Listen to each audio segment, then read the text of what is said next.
বৌদি ভাই, উনি যখন আমাদের ছেড়ে চলে গেছিলেন আমার কতটুকু বয়স ছিল? বাচ্চা ছিলাম আমি, এতটাই বাচ্চা ছিলাম যে সে সময় মায়েরা নিজেদের হাতে করে নিজেদের মেয়েদেরকে খাইয়ে দেয়। আমি সেসব কিচ্ছু পাইনি। আর আজকে এতদিন পরে ফিরে এসে ওনার প্রাণ কাটছে আমাদের জন্য রান্না করবে বলে। কেন?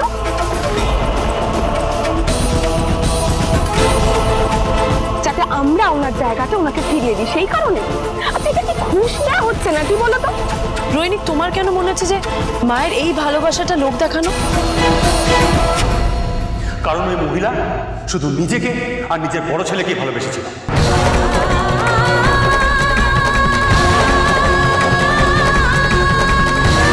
ভুল হচ্ছে মিস্টার ঘোষ, আপনারা ভুল বুঝছেন মাকে। এত কাল ধরে মা যে কতটা যন্ত্রণা নিজের বুকের মধ্যে পাথর চাপা দিয়ে রেখেছে সেটা আপনারা ভাবতেও পারছেন না।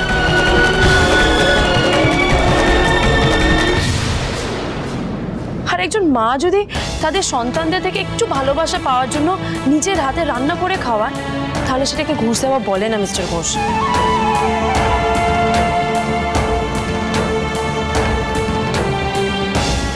ঠিক, অসভ্যতা বলে।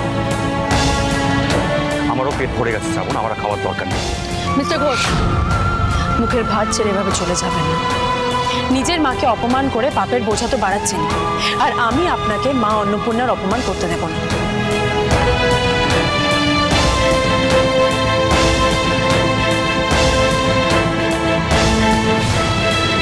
মা খাবারগুলো অনেক যত্ন করে বানিয়েছে। রাগটা আপনি খেয়ে দিয়ে উঠে তারপর দেখান, আপনার সব কথা শুনবো, আপনার সব রাগ দেখবো, কিন্তু খাওয়া আপনাকে শেষ করে যেতে হবে। দা ভাই,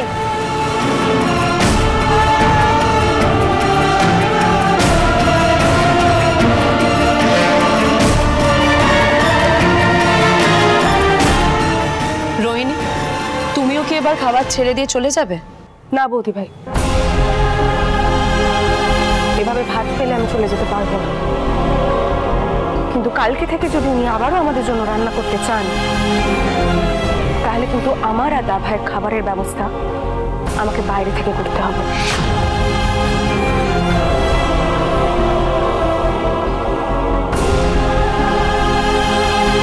দা ভাই ভাবে না খেয়ে থাকবে, সেটা আমি টলারেট করতে পারবো না।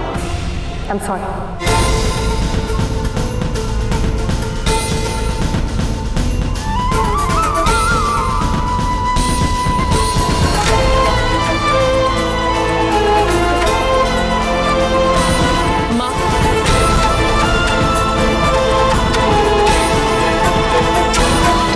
রান্না করা খাবার তোমার ছেলে খাবেই, আমি তোমাকে ছুঁয়ে কথা দিলাম।